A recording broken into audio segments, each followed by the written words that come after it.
Nah, oleh itu sudah disebut tadi bahawa doa adalah ibadah.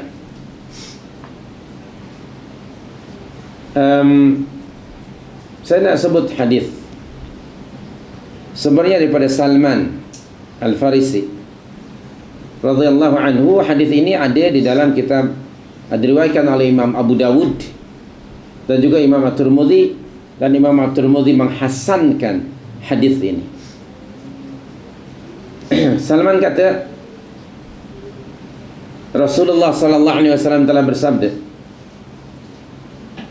"Innallaha hayyun karimun." Sesungguhnya Allah itu hidup dan mulia. Yastahyi idza rafa'a ar-rajulu yadayhi ay yaruddahuma sifran khaibatain. Allah merasa malu jika ada hambanya mengangkat kedua tangannya berdoa kepada Allah.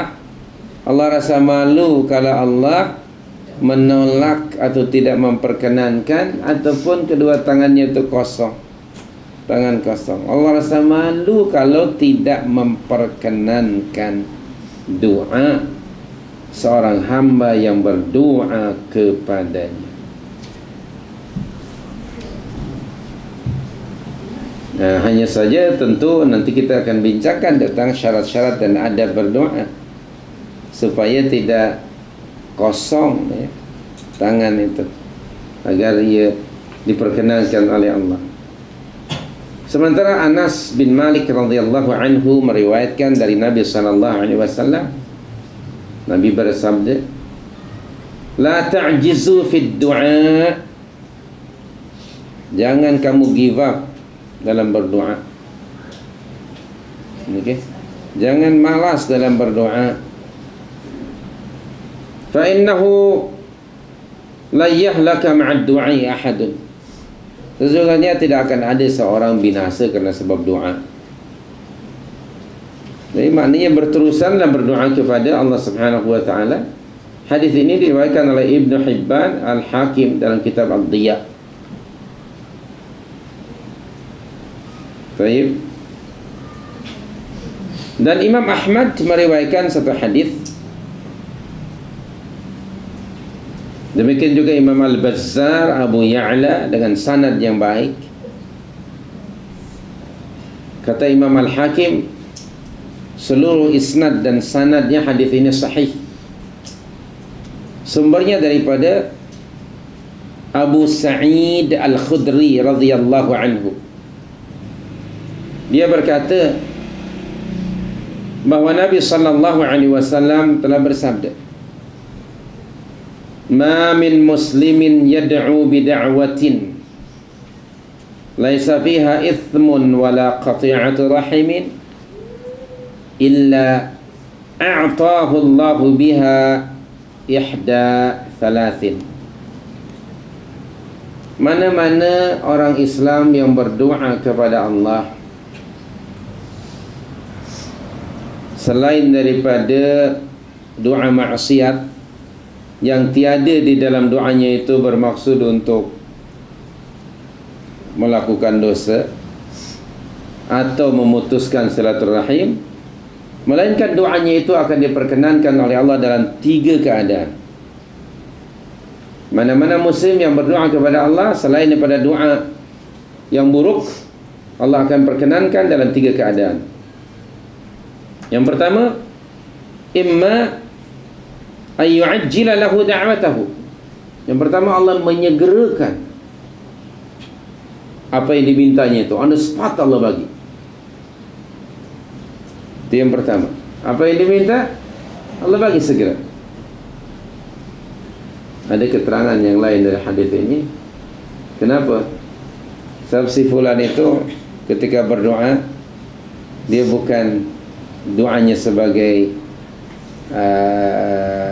ibadah, bukan untuk melakukan ibadah, tapi semata-mata untuk apa yang dia minta.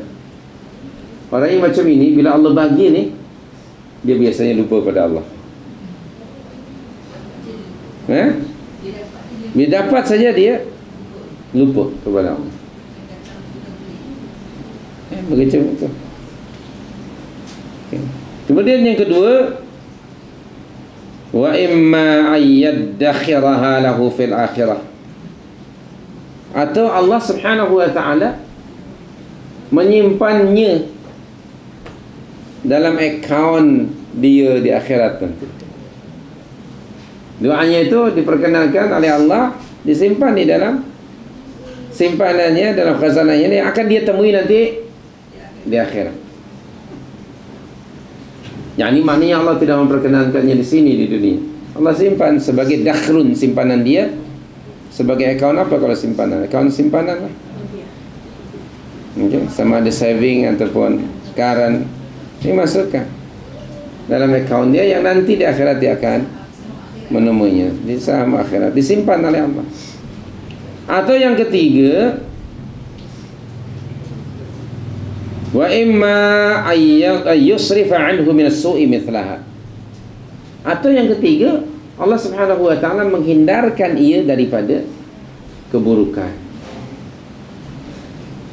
Okay. Jadi kalau seseorang berdoa kepada Allah lalu dia terhindar dari keburukan, selamat dari kejahatan umpamanya kan, maka itu sebenarnya sebagai bukti bahwa Allah itu memperkenankan doanya. Jadi ada 3 jenis tadi.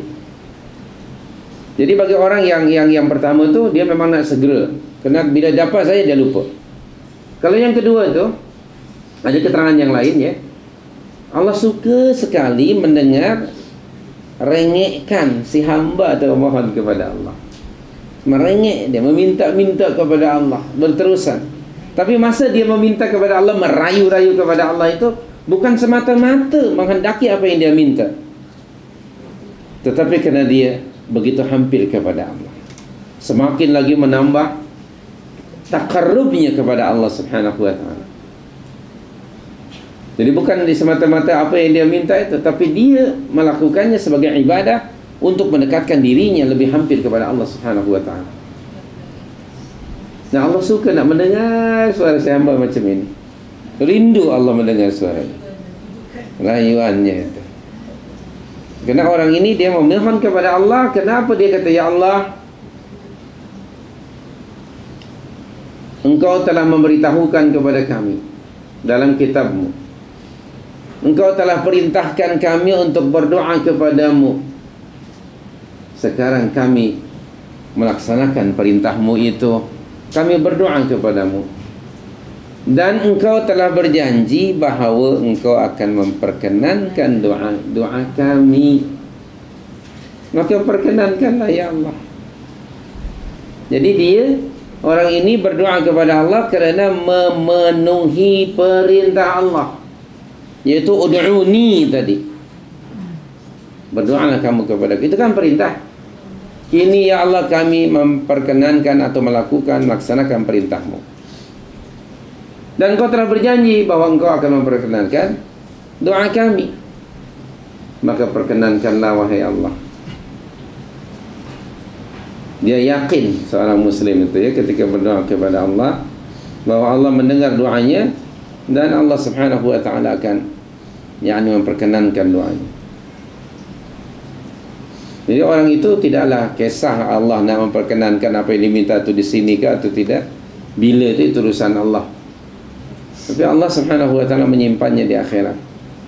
Dan yang ketiganya, sebagai bukti bahawa Allah memperkenankan doa itu, yaitu dilepaskannya seseorang daripada keburukan, dari kesusahan, atau orang lain kena dia tidak kena. Itu merupakan satu indikasi bahawa doa dia itu diperkenankan oleh Allah Subhanahu wa ta'ala.